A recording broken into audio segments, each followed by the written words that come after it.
Hello everyone, my name is Nikhil and welcome to the channel. काफ़ी दिनों बाद हम लोग मिल रहे हैं और आज के वीडियो में हम इंटेलिजेंस ब्यूरो के अंदर यानी आईबी के अंदर सिक्योरिटी असिस्टेंट और एमटीएस की नोटिफिकेशन के बारे में बात करने वाले हैं। इसका नोटिफिकेशन काफ़ी दिन पहले निकल चुका है, मैं थोड़ा सा लेट बना रहा हूँ, बट स्टिल जो मेरे ऐसे सब्सक्राइबर्स हैं जिनको इस नोटिफिकेशन के बारे में नहीं पता है, अभी भी आपके पास 10-15 दिन है इस जॉब के अंदर अप्लाई करने के लिए। इसको कोई भी 10th पास अप्लाई कर सकता है और सिक्योरिटी असिस्टेंट के अंदर मेंस एग्जामिनेशन है नहीं, कोई भी रिटर्न, और आपका एमटीएस के अंदर है भी तो वो बस डिस्क्रिप्टिव है।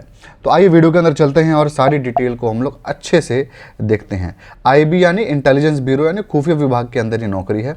ये सारी डिटेल के ऊपर हम लोग बात करने वाले हैं। हर एक चीज़ की आपको लिंक डिस्क्रिप्शन में मिल जाएगी, आप एक बार ज़रूर चेकआउट कर लेना। सबसे पहले हम लोग बात ये कर लेते हैं कि आखिर ये दो तरीके की नौकरी क्या है, क्यों है, हर एक चीज़ के बारे में बात करते हैं। प्रमोशन, सैलरी, हर एक चीज़ के बारे में। सबसे पहले आपको बता दूं कि जो सिक्योरिटी असिस्टेंट की नौकरी है ये सबसे नीचे वाली नौकरी है पूरे के पूरे इंटेलिजेंस ब्यूरो के अंदर, जो कि खुफिया कामों में लगा होता है। तो सिक्योरिटी असिस्टेंट के नीचे जितने भी लोग होते हैं, जैसे कि आपका एमटीएस हो गया, ये सब मेन काम में नहीं रहते हैं, ये ऑफिस के रख रखाव वगैरह का इनका काम है। तो इसलिए यहाँ पे नो प्रमोशन मैंने लिखा है एमटीएस का, क्योंकि इनका डायरेक्ट प्रमोशन होकर के ऐसा नहीं होगा कि इंटेलिजेंस ऑफिसर बन जाएंगे ये लोग, ठीक है। ये मेन स्ट्रीम से में भी नहीं रहेंगे एमटीएस वाले बच्चे। क्यों नहीं रहेंगे? क्योंकि इनका काम ही बेसिक है और यहाँ पे खुफिया काम है, इनकी ट्रेनिंग वैसे होती है। लेकिन आप इंटरनल एग्जामिनेशन को देकर के एमटीएस से सिक्योरिटी असिस्टेंट बन सकते हो। इंटरनल आपके एग्जामिनेशन होते हैं, उसके थ्रू आप बन जाओगे, ठीक है। तब आपके भी ट्रेनिंग हो जाएगा और वैसे आपका भी काम बन जाएगा, लेकिन आपकी प्रमोशन ऑब्वियसली कम होगी सिक्योरिटी असिस्टेंट के कंपेरिजन में। सिक्योरिटी असिस्टेंट जो है सेंट्रल इंटेलिजेंस ऑफिसर तक जा सकता है। इसी के बीच में एक पोस्ट होती है assistant central intelligence officer IB की, उसकी भी नोटिफिकेशन निकलने वाली है।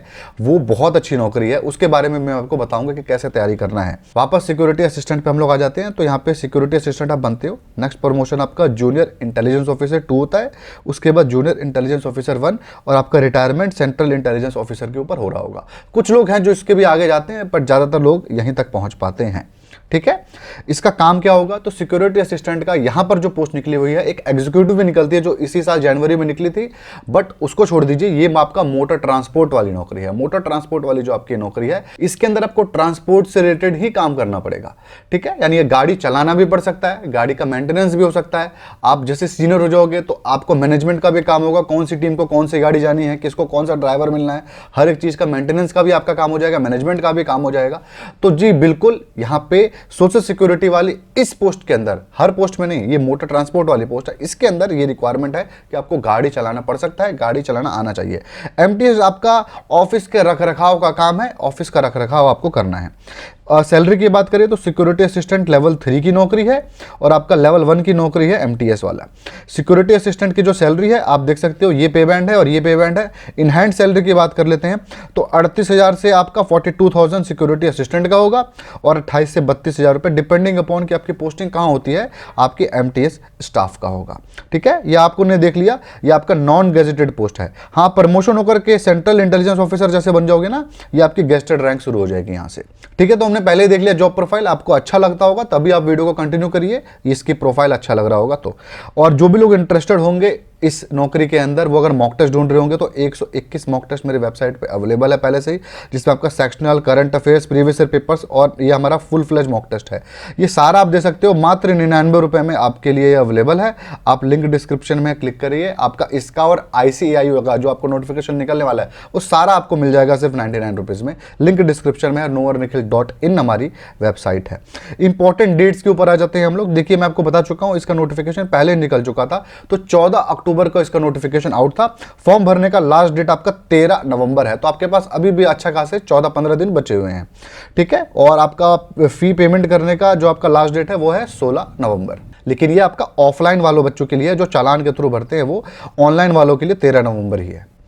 एप्लीकेशन फीस की बात करें तो सारे के सारे आपकी जो जनरल ओबीसी ईडब्ल्यूएस है उनके लिए 500 रुपये है और बाकी अदर्स के लिए 450 रुपये है। तो खास रिलैक्सेशन यहाँ पे नहीं देखने को मिल रहा है। पोस्ट की डिटेल देख लीजिए, इसी साल जो आपकी पोस्ट निकली थी वो ये है, इस साल की ये ग्रीन के अंदर है, रेड वाला आपको पिछले साल के हिसाब से है। तो 1525 आपको निकला था पिछले साल का, मतलब पिछला रिक्रूटमेंट, जिसको 2022 आप कह सकते हो, और ये 2023 की रिक्रूटमेंट है। हालांकि दोनों ही नोटिफिकेशन इसी साल निकली थी, एग्जामिनेशन भी आपका इसी साल हुआ। सिक्योरिटी असिस्टेंट और एग्जीक्यूटिव ये ऐसे है, मैंने आपको बताया था ना एग्जीक्यूटिव वाली पोस्ट है, इसके अंदर 1525 पोस्ट थी। इस बार कितनी है आपकी? 362 पोस्ट है मात्र। यहाँ पर मल्टीटास्किंग वाले की 150 पोस्ट थी और यहाँ पे 315 है, तो एमटीएस की जो पोस्ट है वो डबल हो गई है। और सिक्योरिटी असिस्टेंट एग्जीक्यूटिव वाली पोस्ट नहीं है, ध्यान रखिएगा, इसके अंदर ड्राइविंग लाइसेंस की रिक्वायरमेंट होगी इस पोस्ट के लिए, एमटीएस के लिए नहीं। तो यहाँ पर 362 के अंदर आपको उतना ही कंपटीशन फेस करने को मिलेगा जो आपने 1500 की पोस्ट में किया था, क्योंकि यहाँ पर ड्राइविंग लाइसेंस का भी रिक्वायरमेंट है।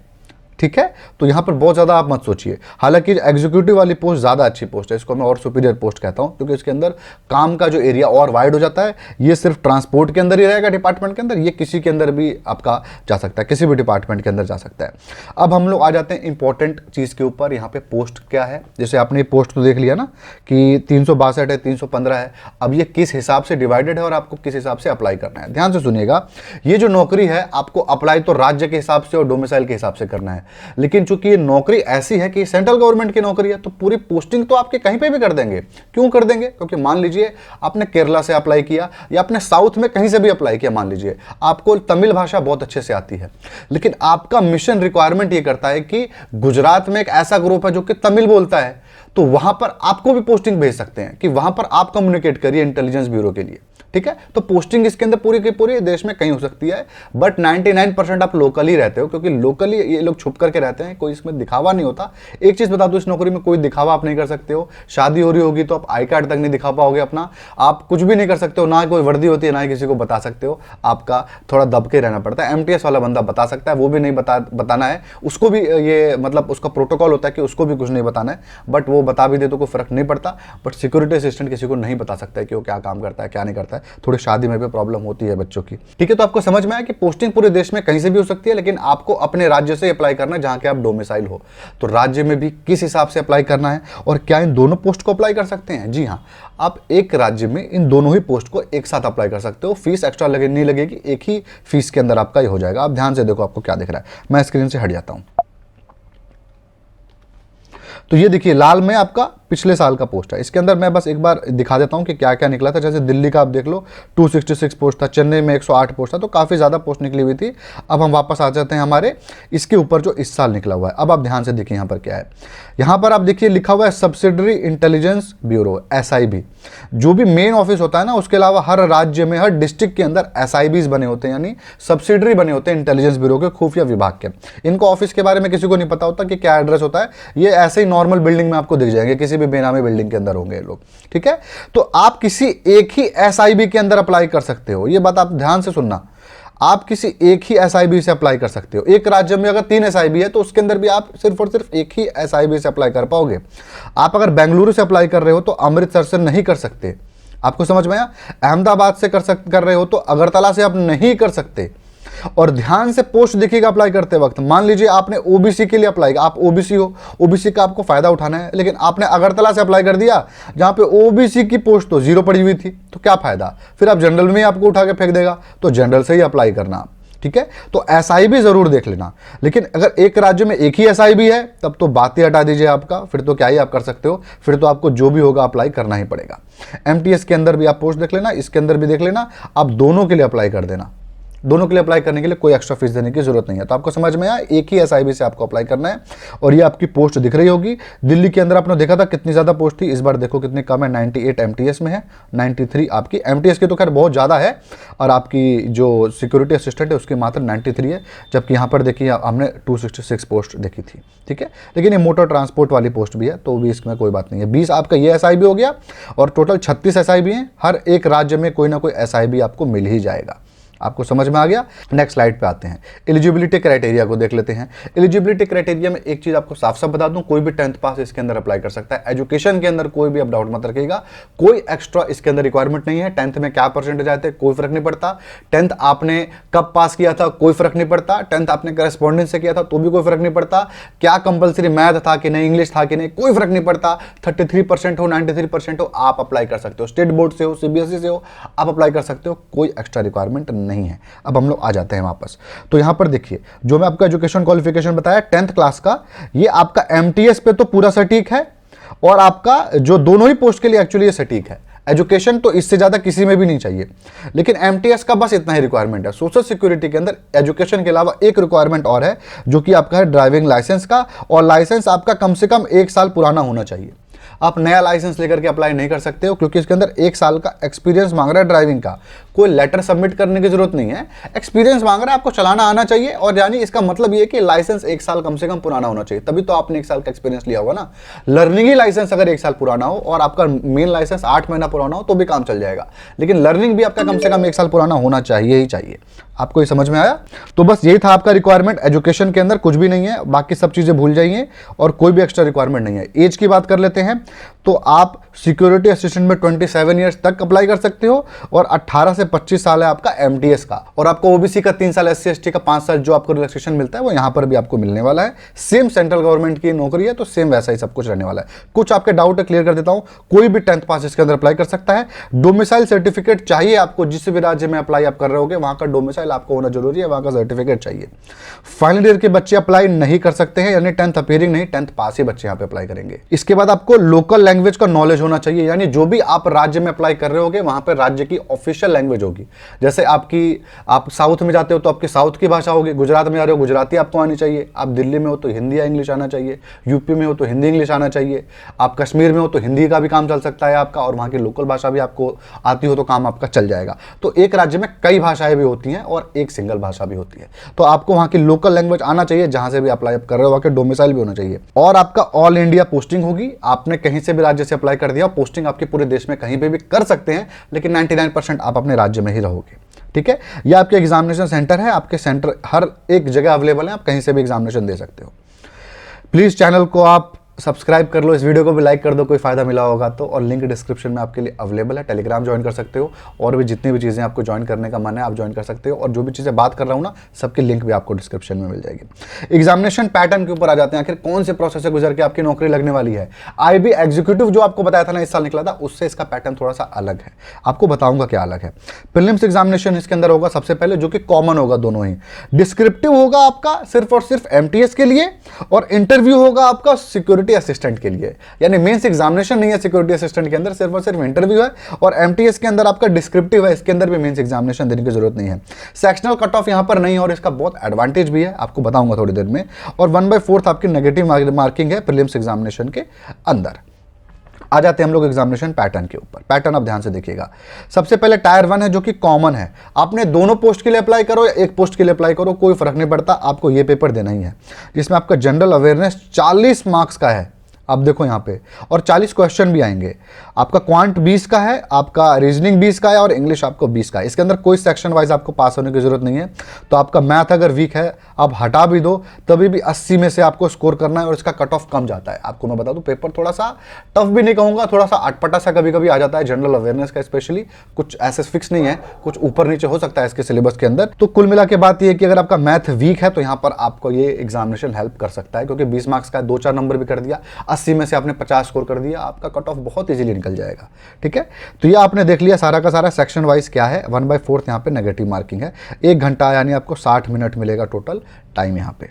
ठीक है, अब हम लोग आ जाते हैं टायर 2 के अंदर। ये टायर 2 सिर्फ और सिर्फ सिक्योरिटी असिस्टेंट का है, और ये टायर 2 सिर्फ और सिर्फ एमटीएस के लिए है।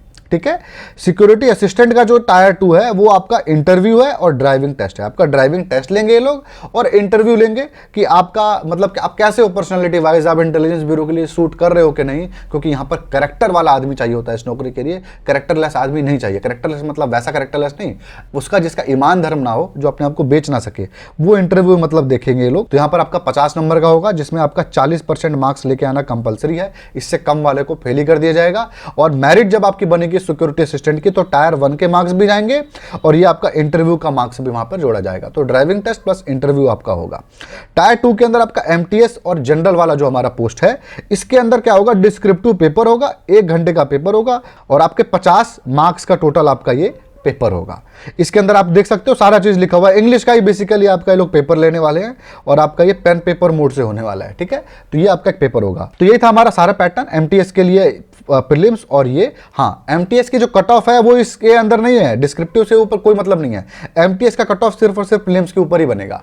डिस्क्रिप्टिव का मार्क जो है ये काउंट नहीं होगा, ये बस आपका क्वालिफाइंग नेचर है। तो एक तरीके से कोई मेंस एग्जामिनेशन नहीं है। 10th पास बच्चों के लिए बहुत ही अच्छी अपॉर्चुनिटी है। एसएससी एमटीएस के लिए जो लोग स्पेशली प्रिपेयर करते हैं, यहाँ पे पैटर्न भी सेम है, एसएससी एमटीएस का ही आपका पैटर्न आपको मिलने वाला है। किताबों के बारे में बात कर लेते हैं। ये किताब एकदम लेटेस्ट अभी करारी लॉन्च हुई है और वन ऑफ द बेस्ट किताब मैं बोलूँगा, क्योंकि इसके अंदर हर एक चीज़ आपका कवर किया हुआ है डिटेल के अंदर। आप इस किताब को बिल्कुल फॉलो कर सकते हो आईबी सिक्योरिटी असिस्टेंट और एमटीएस के पढ़ाई के लिए। आपका इस किताब से प्लस आपने ये सेकंड किताब आपने मान लो ले लिया, ये आपका प्रैक्टिस सेट किताब है, प्रैक्टिस सेट आपने ले लिया और आपने ये गाइड ले ली, साथ में आपने जनरल अवेयरनेस में करंट अफेयर्स पढ़ लिया, आपका काम चल जाएगा। बस ये करंट अफेयर्स को छोड़ करके बाकी सब टॉपिक इसी से आपका कवर हो जाएगा। करंट अफेयर्स के लिए आपको और भी चीज़ें पढ़नी पड़ेंगी, आपको न्यूज़ फॉलो करना पड़ेगा, करंट अफेयर्स फॉलो करना पड़ेगा, क्योंकि बहुत अच्छा खासा इसके अंदर करंट अफेयर्स आता है। स्टैटिक और चलिए ठीक है, स्टैटिक पोर्शन के लिए और एक किताब आप ले सकते हो, बताऊंगा उसके बारे में। बट ये दोनों किताब आप प्रैक्टिस सेट ले लो और ये ले लो, आपका सफिशियंट हो जाएगा। बट आप कई सारे एग्जामिनेशन की तैयारी करते हो, आपको सिंगल किताब चाहिए तो आप यहाँ पर आ जाइए। रीजनिंग के लिए आपके वर्बल नॉन वर्बल, आप बैंकिंग की तरफ ज़्यादा रुझान है तो ये वाली ले लेना। आप अगर एसएससी और रेलवे की तरफ हो तो ये रीजनिंग की किताब लेना है, छोटी भी है, कम भी है और एसएससी के पैटर्न के ऊपर ज़्यादा है और यहाँ पर भी आपका डायरेक्ट आपका सटीक होगा। फास्ट ट्रैक अर्थमेटिक पॉइंट के लिए किताब ले लो, आंख बंद करके, इसके बाहर कुछ भी नहीं होने वाला। कंप्यूटर की किताब आप मत लेना, रहने दो, पीडीएफ मेरे टेलीग्राम पे अवेलेबल है, डाउनलोड कर लो फ्री में आप। इंग्लिश की किताब आप एसेंशियल इंग्लिश ले सकते हो दिशा पब्लिकेशन की, और अरिहंत की ले सकते हो ऑब्जेक्टिव जनरल इंग्लिश, दोनों ही काफ़ी अच्छी किताबें हैं। कोई जो सस्ती होगी आप परचेस कर लेना।